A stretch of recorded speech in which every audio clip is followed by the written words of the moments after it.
This is the Rush Discuss, where the discuss is Rush.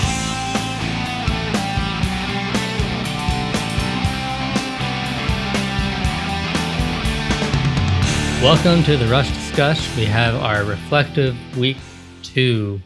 As I said last week, we've got Everyday Glory versus Resist. This is from Counterparts and Test for Echo, which are back-to-back albums. Yes, that's true. And it's interesting because Counterparts, a lot of people think this is where they finally got their sound back, and then they promptly think that Test for Echo is where they threw out their sound and it was just a big pile of hot garbage. I don't believe that, but there are other people that believe that very strongly. But that's fair. Yeah. And we'll get into a little bit about why that is with the album. And if you've seen our earlier episodes where we've had things from Test for Echo, you probably heard a little bit about that conversation / debate. So we'll get into that a little bit.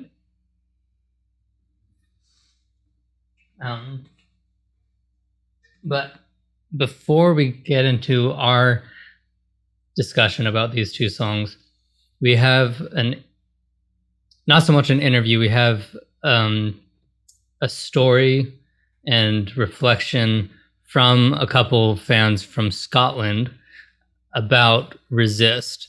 And so we'll turn the time over to Lauren and Daniel and let them take it away with their story. I think it's great. I love their impressions, and I love getting to hear impressions from other Rush fans. And it's a really cool story that Daniel gets to tell. I think for Resist, I actually heard the R30 more acoustic version before I'd heard the album version, because I don't think I'd actually listened to Test for Echo at the time. And I just thought it was a fantastic song in itself. And it was after the fact I'd found out that in the liner notes, I think it's the liner notes for Test for Echo, I want to say it's Geddy had put a note saying that it was inspired by the people of Scotland, or words to that effect. So I've never been able to find out if that was a bit of a joke, or if that was if it was the music, or if it was the lyrics. I seem to have found things that suggest it might be the lyrics, because the chord structure is quite folk music style, or kind of traditional kind of stuff, which I can kind of hear. But at the time, I took that to mean the lyrics, because obviously Neil was a very well-read man and had views on many different things. So I took it to mean lyrically at the time, which maybe not be the case. But to me, I took it that. So I'd always interpreted different aspects of the lyrics to be about some of the kind of historical, or even modern as well, because a lot of the kind of, when you look at the kind of history of people in Scotland, it always kind of still, people change, but the kind of things at the core that make society haven't really changed. So I took some notes just of what I was meaning for some of the examples. So some of the lines kind of double up. It's as if they repeat the same meaning, but he's just using different words to emphasise that point. So, for example, we've got I can learn to coexist with anything but pain, and I always think that kind of ties in with learning to resist anything but frustration, and also I can close my eyes to anything but injustice. And the reason I always feel there's three, because I find the pain, the frustration, and the injustice all tie in with the same kind of thing. It's the pain you might feel from an injustice, the frustration someone might see seeing an injustice or something like that taking place. And that could go back to, when would it be? In the late 1700s, early 1800s, when this is going to annoy me because I've just instantly forgotten his name. But it was a Scottish guy who sort of founded the anti-slavery movement over here. Obviously, that had been obviously going on within the slaves and those communities over in the Americas ever since, I would suppose, trying to fight for their freedom. But it was a Scottish guy that sort of started that kind of, he seen what was happening and went, no, that's not right. We're all just humans at the end of the day. So it could go back to that, or it could go into the kind of the industrial areas, the sort of 1950s through the 70s for sort of the kind of peak for trade unions. There was a great Scottish guy on the Clyde called Jimmy Reid, a great trade union guy. He would stand up for the rights for workers. Or even more recently, there's been instances where the UK Home Office have tried to deport sort of refugees or maybe immigrants whose visas have been expiring, and the vans have come to take them to wherever they send them to before sending them off. And the local communities have come out and rallied round. They've blocked the entrances to where they stay. They've surrounded the vans until it's lasted like all day, until they just give up and go away, and the people are still there. So all sorts of different kind of things. It's different aspects of different parts of life and society, but the same kind of, that's not right, I'm standing up for it. So I always took these words to mean stuff like that. And then there's the only kind of verse that means something a wee bit different to me would be the learning to compromise my desires and getting along with things I can't explain. And Neil repeated that second line with, I can learn to get along with things I don't know. So for the verse in itself, I kind of took that as two juxtapositions of different things. So, and that would go back to, again, history. So you had the Scottish Enlightenment, where some of the well-to-do people that could just sit about and think about the wonders of the universe and science and things like that, they would sort of compromise some of their kind of ideals and such, but they always had a desire to learn things. Juxtapose that with the average punter who he could learn to get along with things as long as he could survive. He didn't need to understand why things worked, apart from the things that you needed to understand for your day-to-day, either your job or how to live or survive. But you didn't need to know what made, about geology or chemistry or things like this, that the kind of the richer people of society, I suppose, not always the case, but certainly it tended to be that. But they did intermix, so they would talk between each other and they would try and solve problems that the other end of society was having. So I always found it to kind of, from a people point of view, I could always relate the lyrics to different challenges and fights, and not so much fights, but what's the word I would mean? Just striving to do better by yourself and society, kind of thing, and not giving up on your kind of own sort of ideals. And then when you got to the chorus aspect of it, if you want to call it a chorus, the bridge maybe, you can surrender without a prayer, but pray without surrender. That to me was meaning you can admit you're wrong to something based on evidence that you've seen, but you can't pray to a higher power without giving up, your kind of logic or belief or whatever you want to word it as, without giving up part of you that has to believe in something that you can't see. And again, that ties in to me with the whole learning and stuff, because at the time, for these sort of 1800s, the early 1900s, religion was bigger in society then, and they were discovering things that sort of didn't tie with what religion said, and there was all fight back with, that's not that's not in the Bible or whatever it might have been. And it would have been hard for them, but slowly society learns that actually this is right. And in some cases they can compromise that this is, this can work with our belief system, and in the final bit, fight without winning but win without a fight.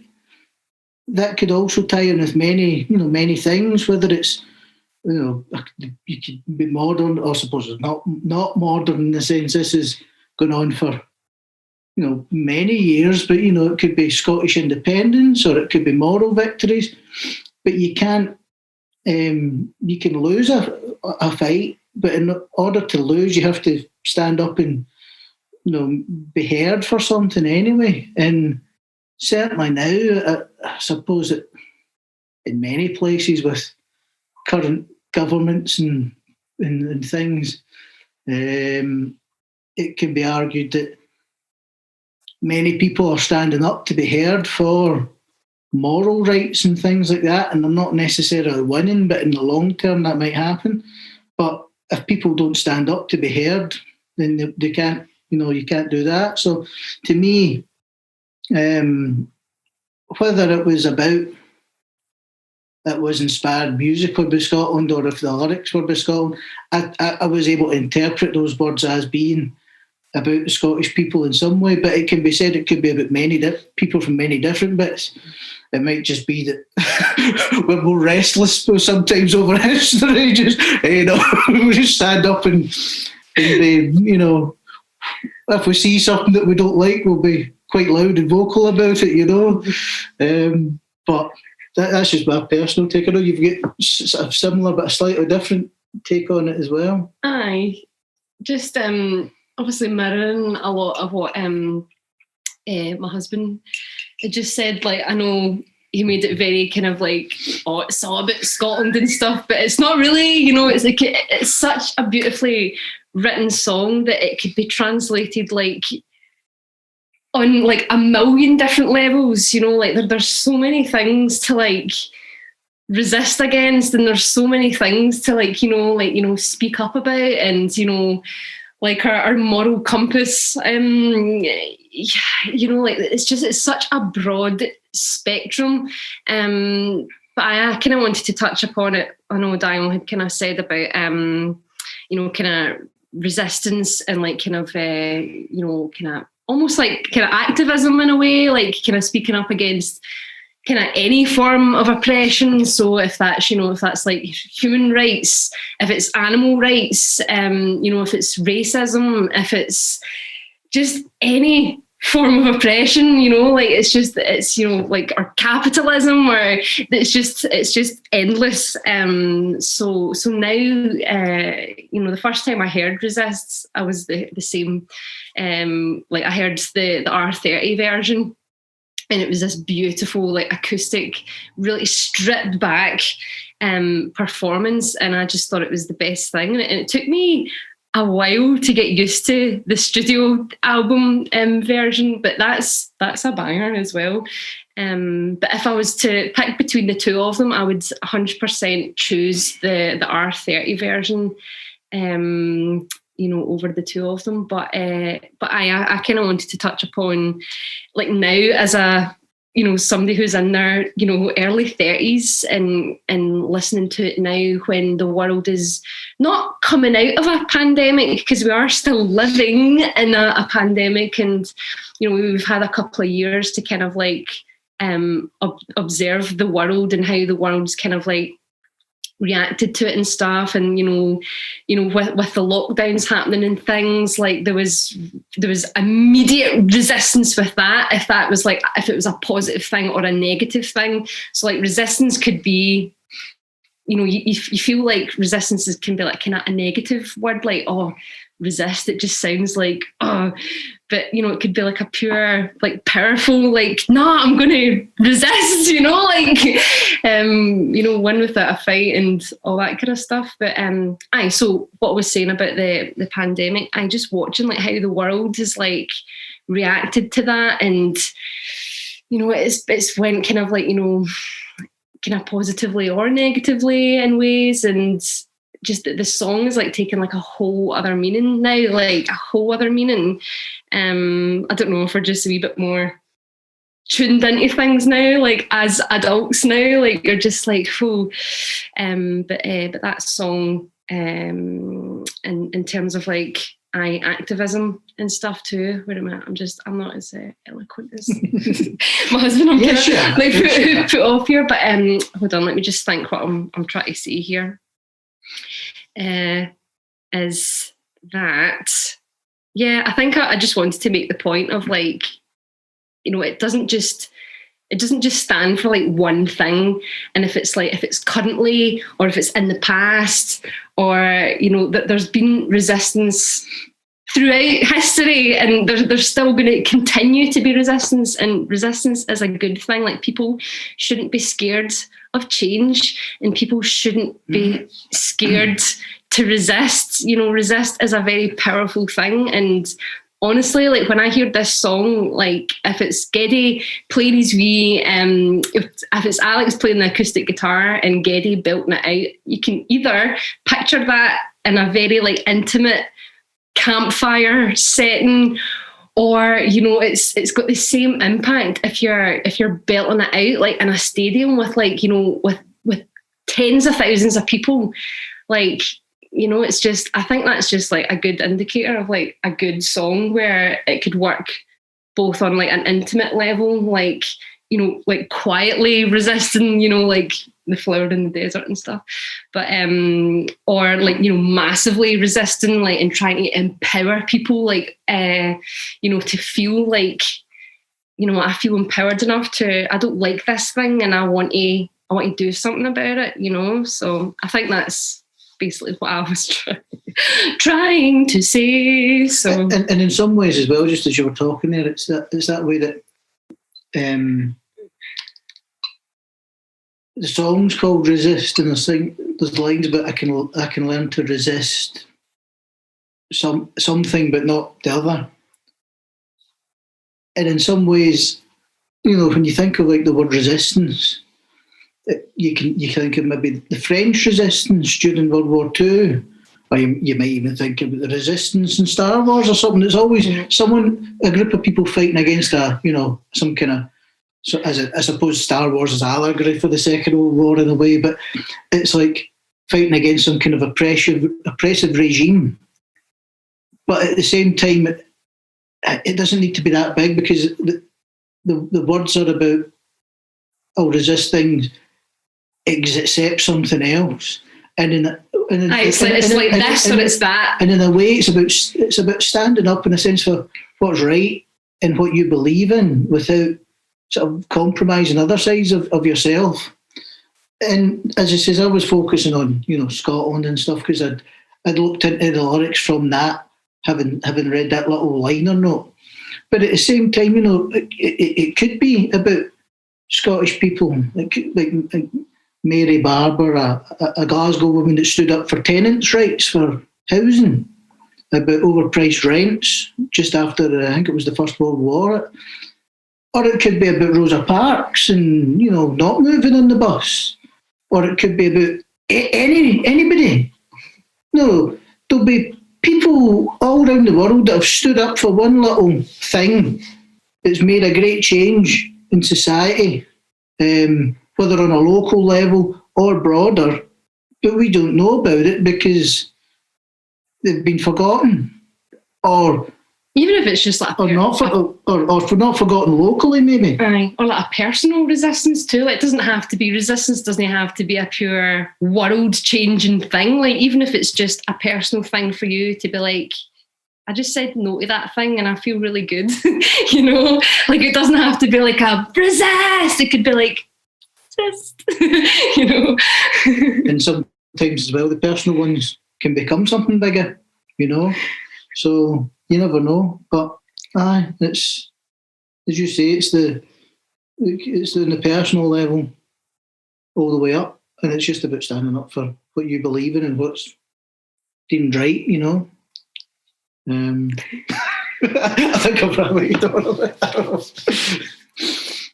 I've tried to be slow in cab as well because I'm aware it's quite a strong accent I've got.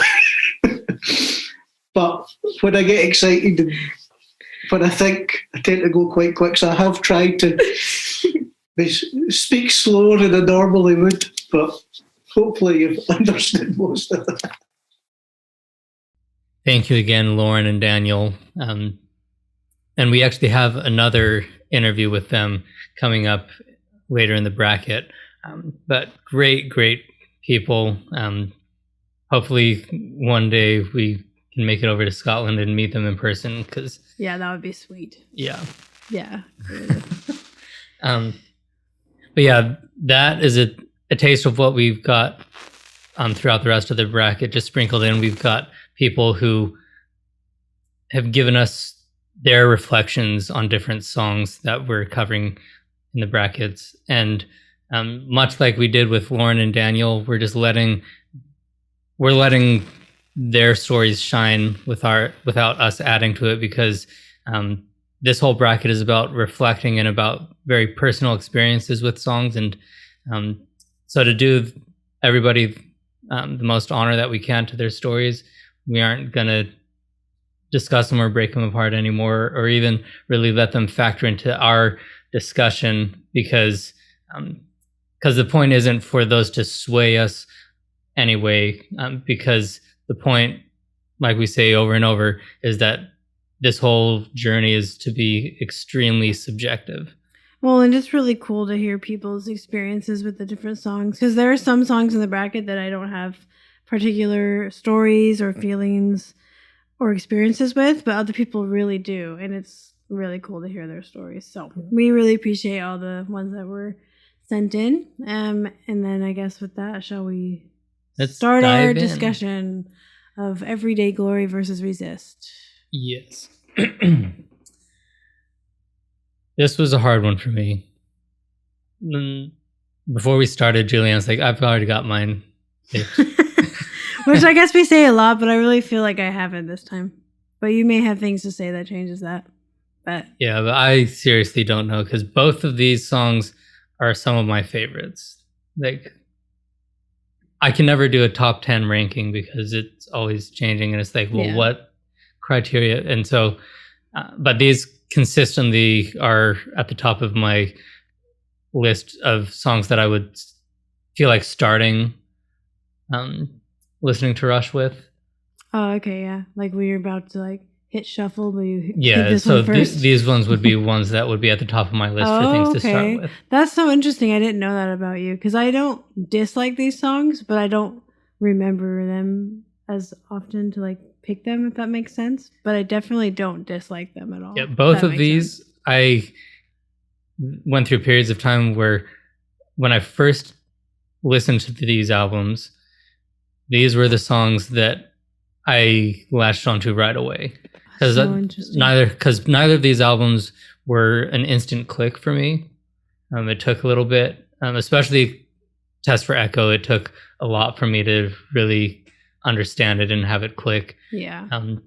But so both of these songs were ones that I was like, well, even if I don't get the rest of the album, these songs I'll listen to over and over again.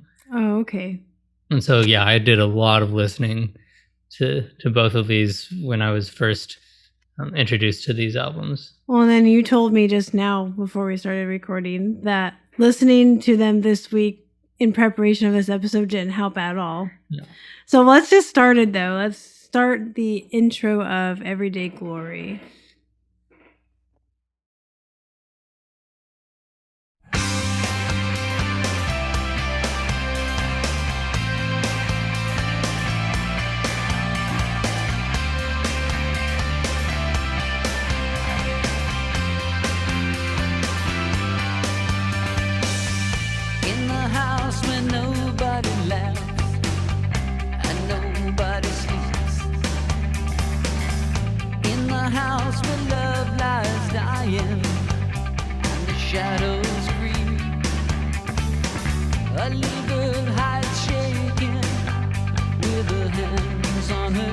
I love how it just starts in so strong, and I love Alex's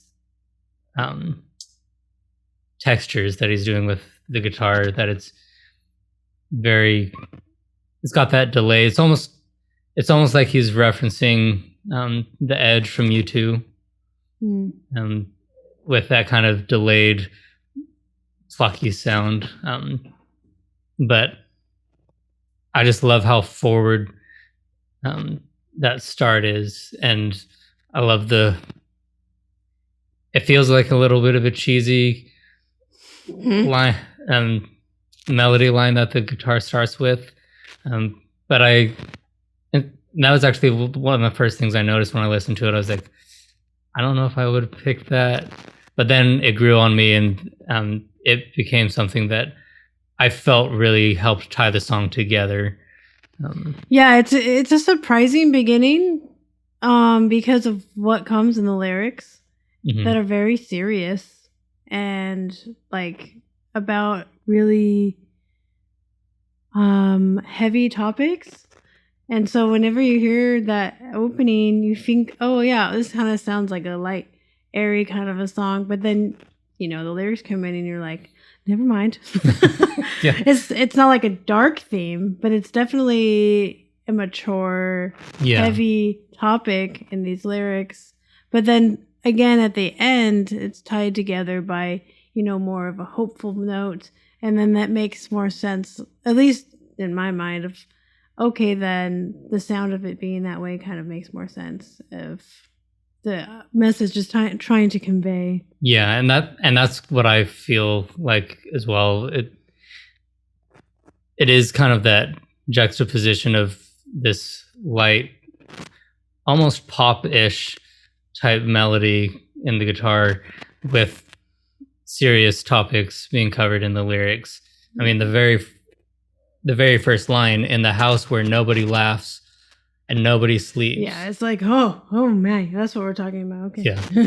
And the fact that, later in it says, I'll just read the whole first verse. So, in the house where nobody laughs and nobody sleeps, in the house where love lies dying and the shadows creep, a little girl hides shaking with her hands on her ears, pushing back the tears till the pain disappears. Mama says some ugly words. Daddy pounds the wall. They can fight about their little girl later. Right now, they don't care at all. And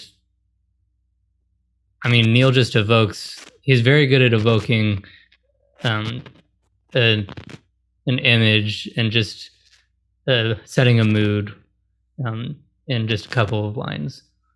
Yeah. And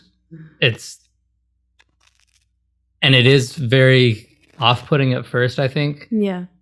To have this kind of bouncy thing going on, and then, oh, these are the lyrics. Right. But then when you get to the chorus where it says, everyday people, everyday shame, everyday promise shot down in flames, everyday sunrise, another everyday story, rise from the ashes and blaze of everyday glory.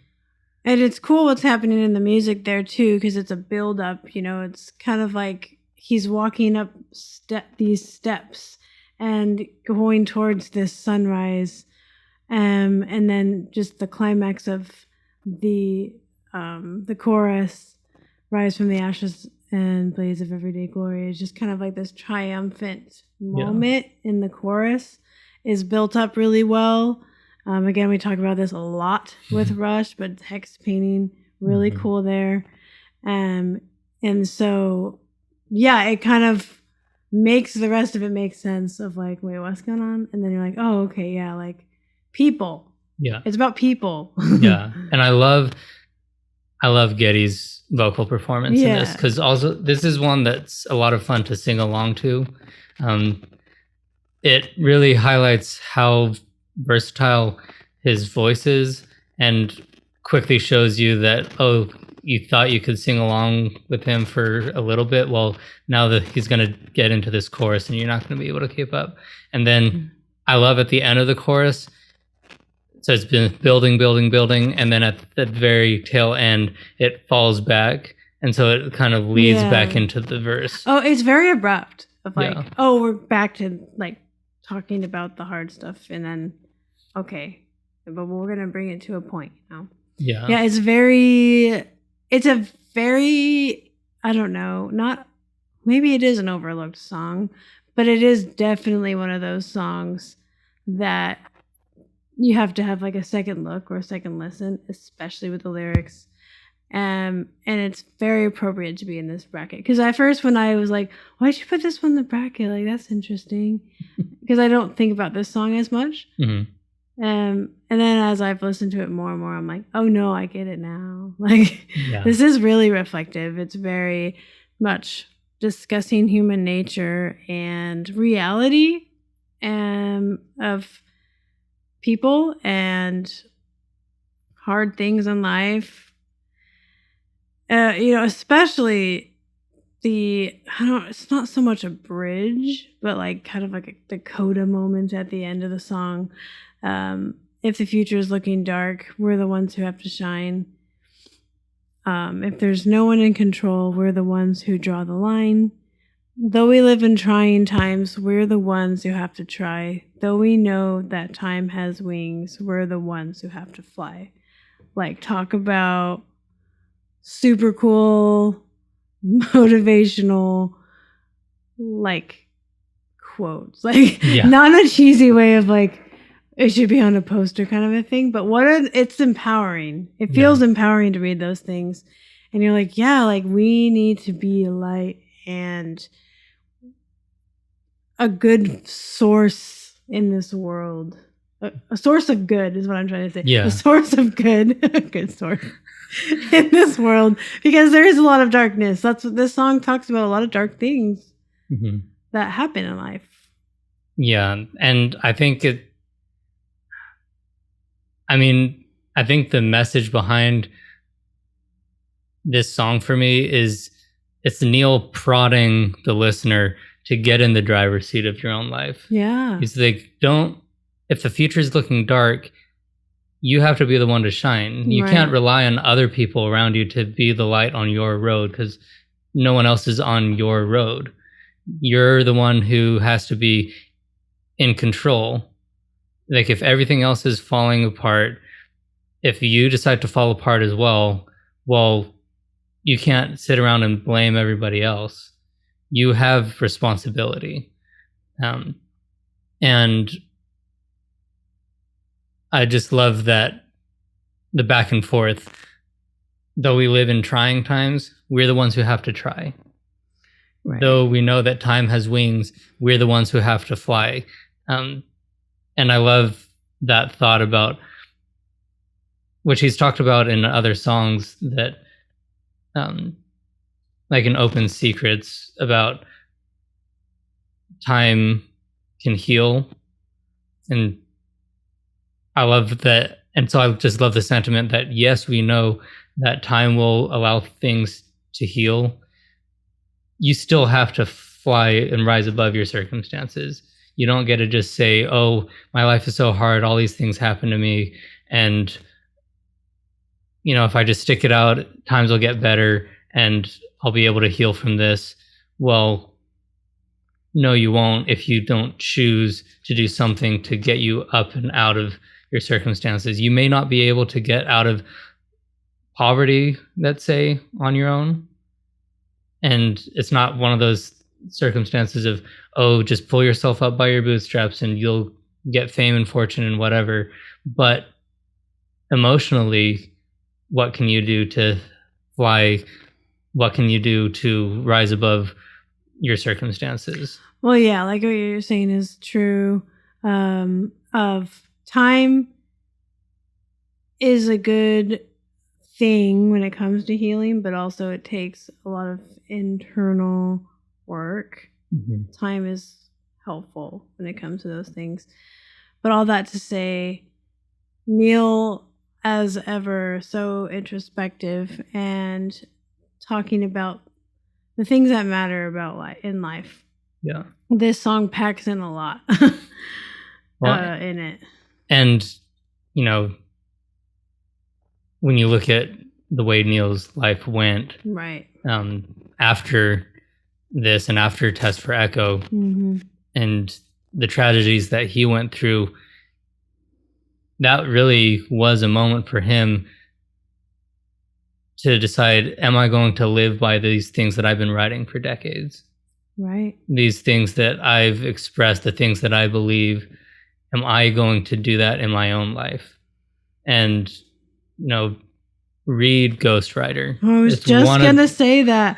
I was like, if he doesn't mention Ghostwriter, I'm going to. I mean, I've got like one chapter left, but I've basically I've been listening to it, but it is incredible.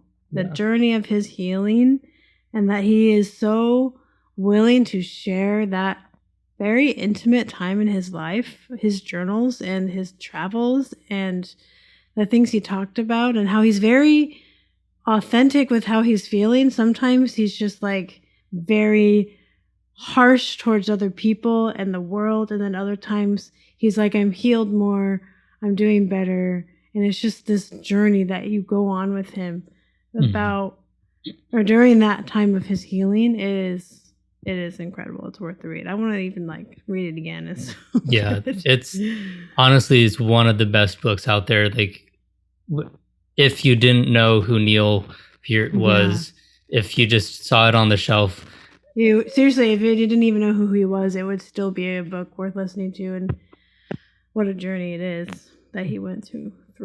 yeah, and I think it really shows that he wasn't going to let the circumstances dictate how he was acting. He was going to fight for his agency to determine how his life was going to pan out from that point. And it took a long time. Like, again, time is a helpful tool. And Mhm. it did take him a lot of time, but he was trying to figure that out. Yeah. He worked really hard at that. And some people say, well, no, he ran, like he was running away. And it's like, no, he was finding a way, finding himself. Yeah. It's a lot of process. It's honestly, it's probably a better choice to go on a really long road trip to process. Yeah. Well, and I think to a certain point there is merit in running away, because I think there's a difference between just running from your responsibilities and running from your trauma. And I think so there's a difference between that and running for a bit to collect your thoughts. Oh yeah, like a quiet place. Sometimes you have to separate yourself from the situation as quickly as possible because you just can't process while you're in the middle of it. And so by removing yourself, even if people are just going to say, oh, you're just running, you're just weak, it's better for you to give off the appearance of being weak and get yourself to a safe place where you can process or begin to even think about getting on the road to start processing what happened than to just try to be strong and pretend nothing's wrong. Yeah. And yeah, wow, that song has definitely sparked a deep conversation here. Yeah, and there's I could just go off on on so many other things. There's like so much nuance. I love the line, "We're the ones to draw the line." Yeah. I think I don't want to go too much more into it, but I just wanted to bring up that line as being something that I think it's important for everybody to find their line. What's your line that you will take a stand on?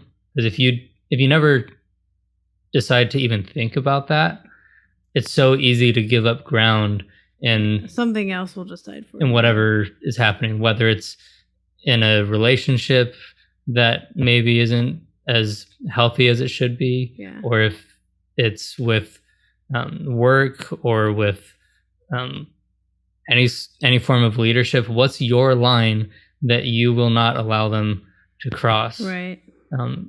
Because if you haven't ever decided that, then it's easy for them to just keep pushing you until you get into a corner. Yeah. Well, shall that segue us into resist then? Yeah. As we essentially turned to the topic of resisting. Yeah, exactly. All right, the intro of Resist.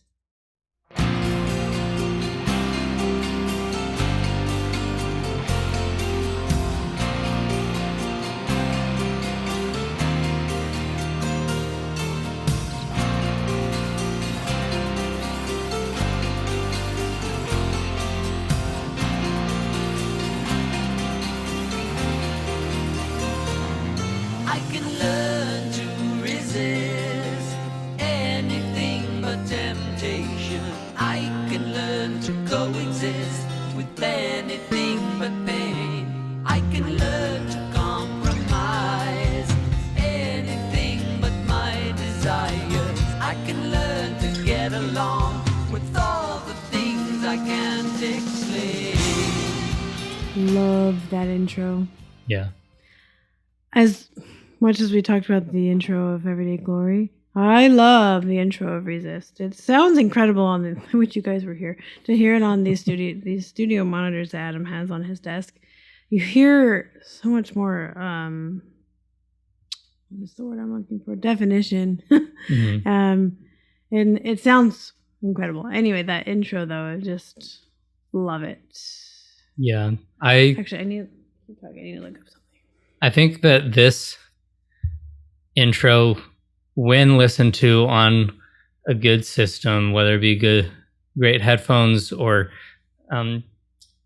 good studio monitor speakers, something that really gets the better definition and the spread.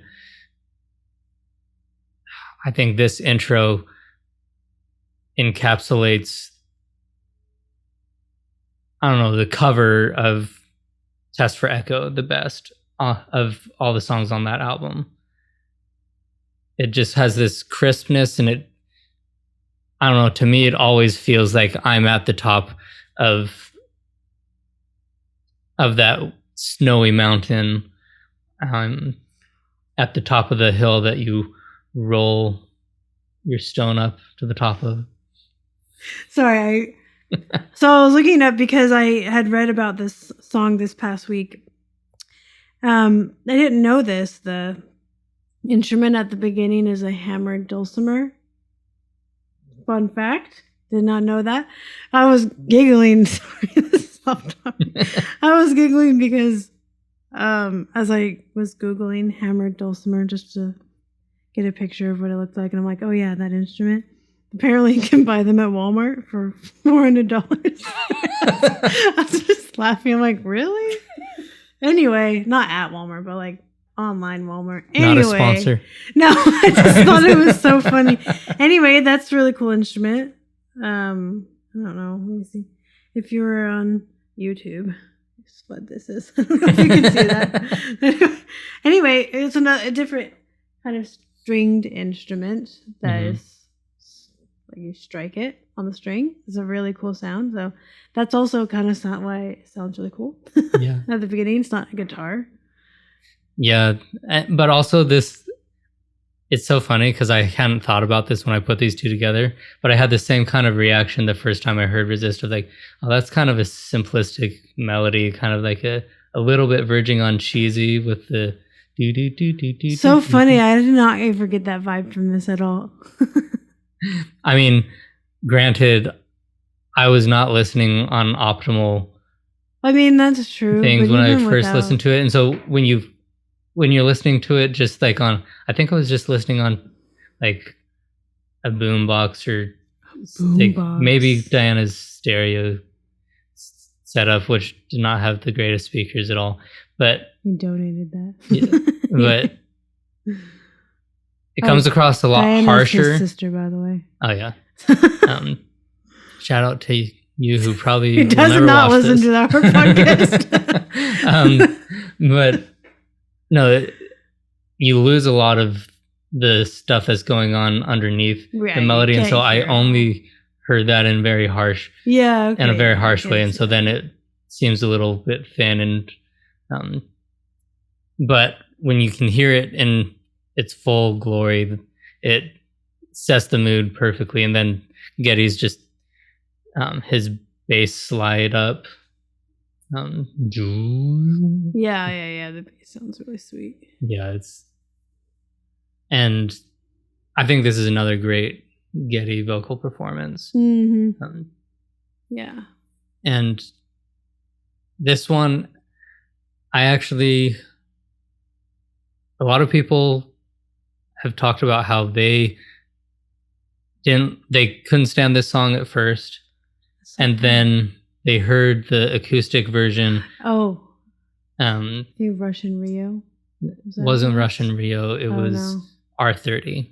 Oh, I must have read it wrong. And yeah, because I saw, it was actually at my first Rush concert they performed. I'm so jealous.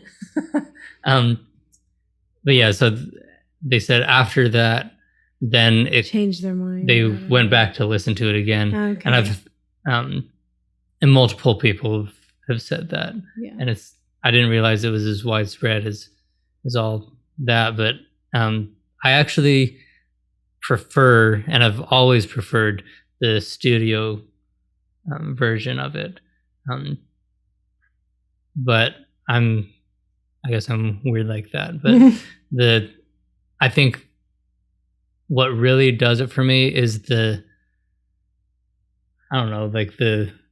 bridge-ish thing, like where it goes into the Like "You Can Surrender Without a like the Prayer." slow part. Yeah, the slow part. Yeah. The build up into like the build up into the whoa whoa whoa whoa. Nice. Yeah. But just the way the instrumentation in that part, it's such a masterclass in just those few bars of arranging and how to just stack everything in a way that just gives you this surge that makes it seem like so much is going on, but every part that's going on is not that complicated. Mm-hmm. You just have these subtle rhythmic variations that everybody's doing so that they're hitting at different times, and they're just excellent at doing dynamics. Mm-hmm. It's such an underrated thing in popular music. Yeah. It's definitely. so easy for people to just just plow through. Like, they really do make a point to be as musical as they can in really every song, honestly. Yeah. But yeah, I like that musical part of this song. And then I like, we're talking about the bridge, and then it goes to like the last verse.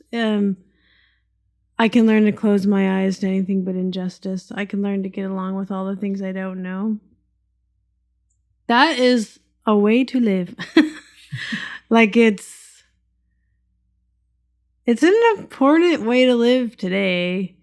I mean, at all times, I guess, but today, especially, I can learn to get along with all the things I don't know, because there's a lot of things we don't know. That's so deep. Well, and I love that these lyrics, they're also kind of like tongue-in-cheek as well, because it's like, especially with the first line, I can learn to resist anything but temptation. Right. I can learn to coexist with anything but pain. And so it's all these kind of like contradictory statements. Yeah. And so, it is kind of showing Neil's wit and his humor. Yeah. But what I like about it is it does open the door to having those deeper thoughts about that, because we all kind of laugh and be like, yeah, that does sum up the human existence, that we want to be, we're so people. Great and we can resist anything except for these things. Yes. That's a really very important point about this song to bring up. And I just love things like that, because anything that can introduce a little bit of humor into a situation where you're talking about heavy thoughts like this, it gets people more open to Just thinking about those things in their own, Yeah. to think about their flaws. I mean, that's why comedy, like stand-up comedy, can be, when it's done well, it can be just a mirror on the audience Yeah. to show them their flaws and break down the walls that would get them to not even want to consider it, and laugh at their own inconsistencies and think about, why is it that this offends me? Like, what is it that's, Yeah. and is it something that, like, is it a value that they're stepping on that I need to revisit? Or is it something that maybe the way that they're doing it is showing me that I maybe have some cognitive dissonance that I need to work out and figure out where I really stand on things? And I think in some ways that's what this song does, Mhm. because it's kind of forcing you to look at, how much can I actually resist? Are there Mhm. things that I just am willing to just put on the face about, but behind closed doors that I don't really care about? Mhm. Right. Yeah. Yeah. It definitely helps you look at yourself and your own human experience. And then going back to the music part of it, I just really like all the music. Mhm. Sometimes I feel like when we talk about songs, I don't have anything more deep to say besides I really like the music in this one. No, but I do. I love, I mean, it's a hammered dulcimer at the beginning, but just the acousticness of Yeah. this song. And just there's a really cool like atmosphere, like Mhm.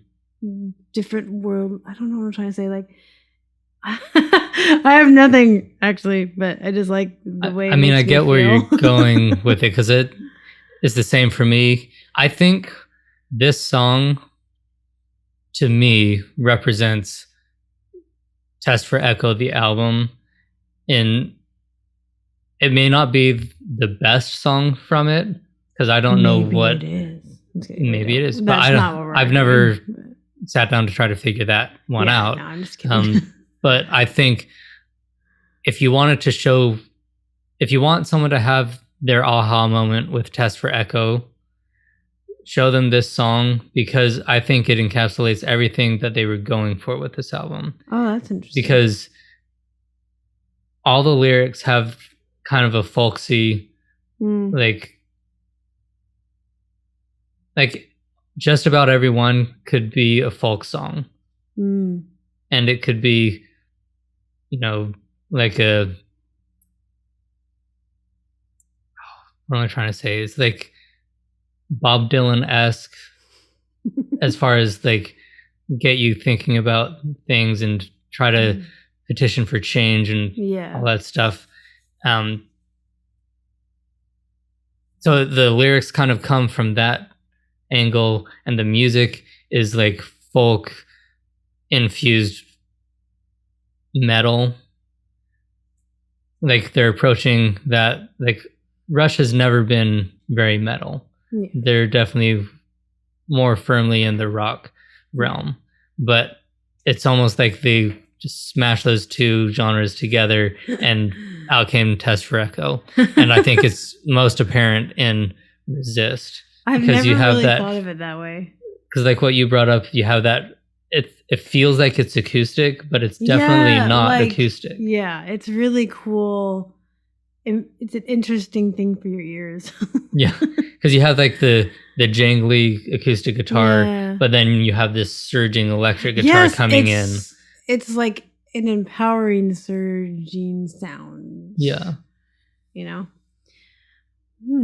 That was a lot of good discussion about both of these. Yeah. I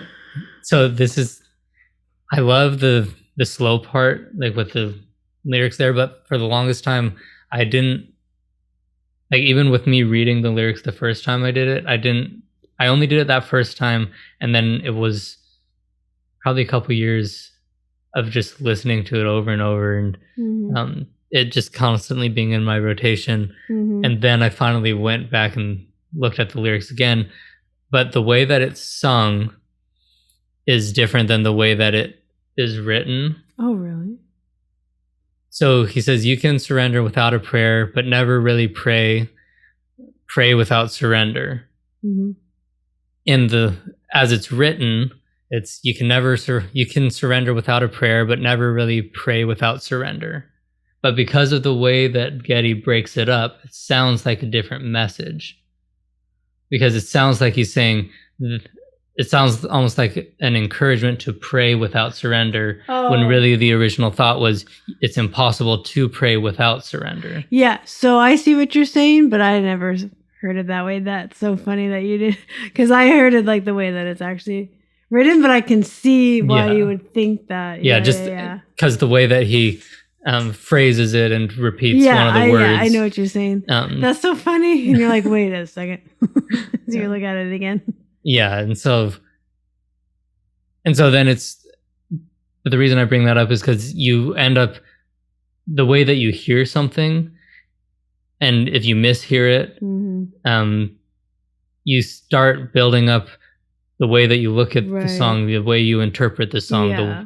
You have these insights with it. It becomes a part of you, and then when you Mhm. realize, like, oh wait, the intent was different than Yes, the way it that kinda I throw you got off. it. But I think that is the beauty of art, and the beauty, Mhm. especially of songs and lyrics, is it can hit someone in a way that maybe the artist didn't intend. Because Neil Right. definitely wouldn't have been encouraging people to pray necessarily. Right. But for whatever reason, the way that it hit me was, is what you needed. yeah. And That's such a cool thing about art, yeah. Especially music. yeah. I mean, yes, all forms of art, but especially when it comes to music with lyrics, Hmm. where you're like, what does this mean? But what does it mean for you? Like, what do you need from this song today? Maybe different tomorrow, you know? Yeah. That's what I love about Rush, because there's so much of it, and so much of it can change. Hmm. Like, based on what you need, the whole song could be different. Well, and they never give the impression, like, even if you didn't know the band and know their personalities, just from the lyrics themselves and from the music, you get the impression that these aren't people who are gatekeeping their lyrics. Right. These aren't people who are like, this is our only interpretation, Right. the proper interpretation, Yeah. and you can't have it your way Yeah. at all. Yeah. This is them putting what they wanted to do out there, Yeah. and 'Cause they then wanted just to. let anybody take it and use it as they will for their lives. Yeah. And I think that I personally feel that that's how art should be. I can appreciate that other people want to have very rigid, you will interpret my art this way, and obviously everybody has their freedom to express themselves how they do, but I don't always identify with those sorts of artists as well. Yeah, we all have. I get turned off by that sort of attitude, whether or not it's technically masterful or anything like that. If there's a sense of gatekeeping or like deterministic, you will take it this way, and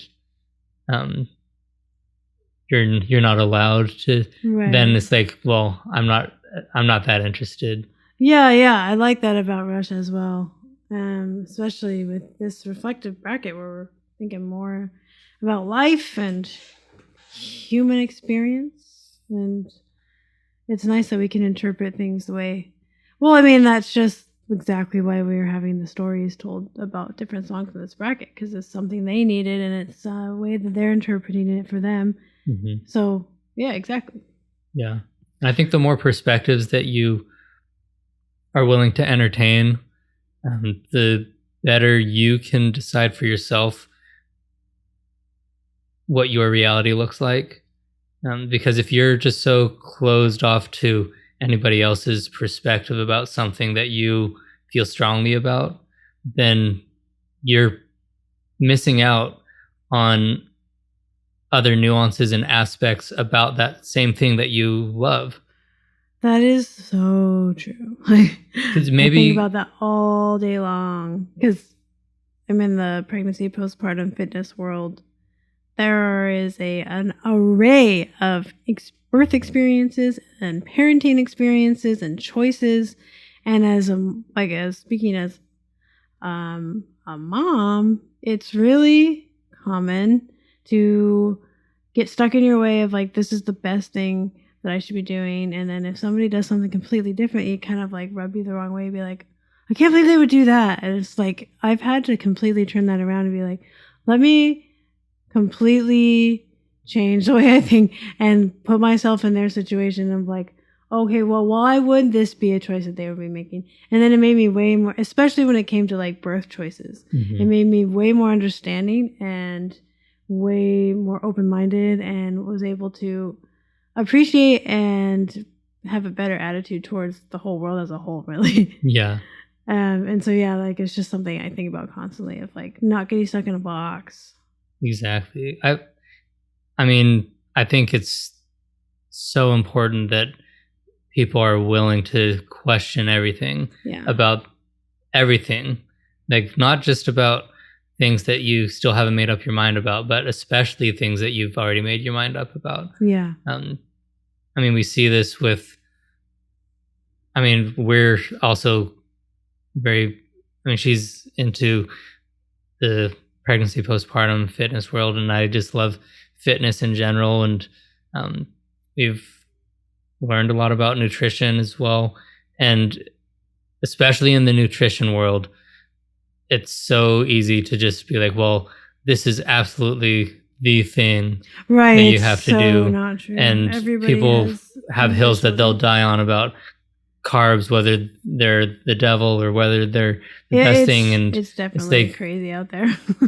But if people can just stop and question and think, why is it that I'm so like radical about this one thing? Right. And if you can boil it down and really get to the root foundation of why you choose that way of thinking, then I have much more respect for that person than someone who just said, well, so and so said this and that's just what I've been doing. Right. I don't think there's anything wrong with starting that way, but at some point, especially if it's a way of life you're choosing to adopt, you have a responsibility to question why it is you're choosing to live that way. Well, and check in with yourself. Yeah. Go back to your why and always look for, more information. Mm-hmm. Well, that was a deep episode, everybody. Wrap it up there and not even pick a winner because we just kidding. Nah, we do have to pick. I know. I will start if you don't mind. Go for it. I don't have much to say other than I'm still choosing the one that I wanted to choose. And listening this week, and based on all the conversations that we've had, I really want to choose Possessed. Mm-hmm. That was the one that for sure I want to choose. Having gained a better appreciation of Everyday Glory this week, though, and in this conversation that we've had, a way better appreciation for it than the amount I had before. But I would really like to choose Resist as my choice this week, just based on everything and the way that it sounds. I prefer that sound over the other one and just all the conversations that we've had. Yeah, I figured that's where you would choose because, especially because Alex, like I said, has kind of a U2 feel with his guitar, and you hate U2. Way to out me, Adam. We have a very interesting demographic that listens to us, and I imagine some of them like U2, and you just outed me. Wow. I'm just kidding. It's fine. I do not like U2, but it's okay. But no, that aside, I absolutely love Everyday Glory. It's one that I've had a deep connection with ever since I first listened to it. And I absolutely love the message of it. I think it's a perfect blending of message, lyrics, and vocal performance at the part where if the future's looking dark, we're the ones who have to shine. Yeah. Yeah. But I will say that there are parts of that song that I feel are not as focused as what Resist is overall. Okay. Um, Nice. Absolutely love Everyday Glory, Yeah. but I think out of the two of these, I think Resist took kind of a less is more Mhm. approach, and Yeah. I just love the message and the feel of Resist, Mhm. and Yeah. just that build up. And it's cool because you can compare build ups with both songs, so Yeah. they both have kind of a similar Yeah. thing Moment. there. But I think Resist is the much more powerful moment that it goes to, and I love the overdubs of Getty's Mhm.